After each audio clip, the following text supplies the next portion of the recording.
Bonjour et bienvenue aujourd'hui sur ce webinaire concernant Office 365 et également l'application Microsoft Flow, l'application de moteur de workflow de Office 365. Vous trouverez sur Office 365 donc, les différentes applications sur le portail Office. Vous trouvez Microsoft Flow ici en bas sur la gauche. En cliquant dessus, vous tombez directement sur l'application qui vous permet d'automatiser vos flux. Aujourd'hui, nous allons réaliser un flux assez simple qui va prendre SharePoint et l'utilisation du mail, et ceci dans l'utilisation pour pouvoir réaliser une approbation des documents. Alors, pour démarrer un nouveau flux, nous allons dans Mes flux,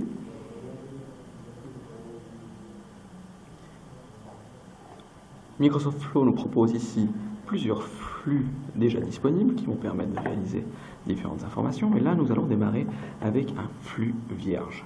Donc, on clique ici sur Créer entièrement un nouveau flux.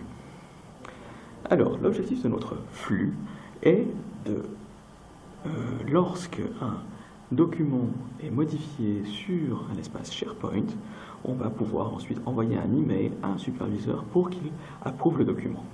Alors, première étape, on va utiliser un déclencheur basé sur SharePoint. Donc, on recherche ici SharePoint.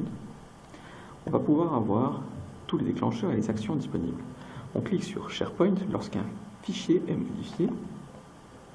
Voilà. On doit ensuite après configurer le déclencheur. Donc, première chose, l'URL du site SharePoint. Donc ici, j'ai un troisième onglet avec le site SharePoint sur lequel on va travailler. Donc je prends l'URL de celui-ci, je copie, je colle l'URL ici dans la boîte de dialogue, et directement je vais pouvoir sélectionner le dossier sur lequel je veux travailler sur l'approbation. Donc j'ai créé pour la cause une bibliothèque de documents qui s'appelle Approbation. Donc en sélection Approbation, je vais pouvoir directement créer un déclencheur sur cette bibliothèque de documents. Donc, lorsqu'un fichier est modifié sur cette bibliothèque de documents, on va ensuite réaliser une tâche et envoyer un email pour notifier notre superviseur de l'approbation du document. Donc, je pèse sur Nouvelle étape. Et ensuite, après, je vais faire une action pour pouvoir lui envoyer un mail. Donc, première chose que l'on fait, on clique ici sur le moteur de recherche, on recherche le moteur mail. Et pouvoir ici directement envoyer un email. Donc j'ai courrier envoyer un email qui est à disposition. Donc ensuite après j'ai trois champs à disposition. Je peux définir l'adresse email de l'expéditeur. Donc là je vais pouvoir mettre le superviseur. Ensuite le sujet du mail. Donc là je vais pouvoir mettre approbation document. 2 points. Le nom du fichier, et ensuite après je vais pouvoir mettre un objet au courrier électronique, et donc là je vais mettre voici le document à approuver, et je vais ensuite après mettre ici le chemin d'accès au fichier. Voilà, mon flux est terminé. Je vais pouvoir cliquer ici sur créer un flux, et mon flux s'enregistre et il est directement actif en cliquant sur Terminer. Voilà. Alors maintenant, je vais essayer ce flux-là en faisant directement une modification sur le document en soi. Donc je vais sur la bibliothèque de documents Approbation sur mon site SharePoint. Je vais ouvrir le document Word qui est là, qui s'appelle questionnaire.docx. Je l'ouvre directement sur Word Online et je peux le modifier, et je vais le modifier dans le navigateur. Voilà, donc je remplis ici mon formulaire.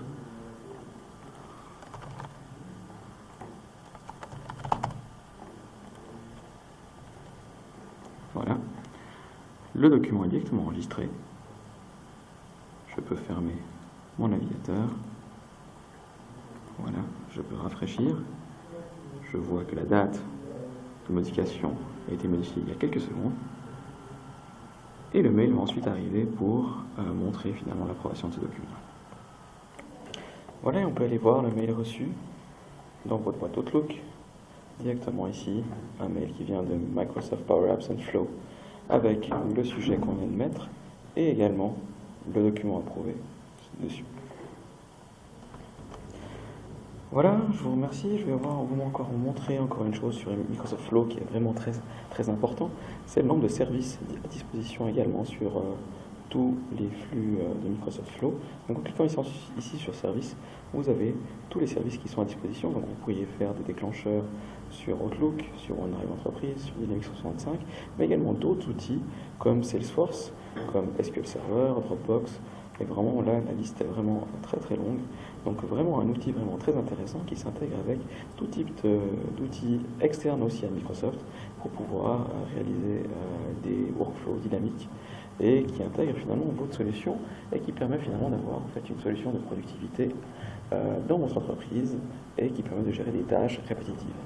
Voilà, je vous remercie de m'avoir suivi et je vous souhaite une excellente journée.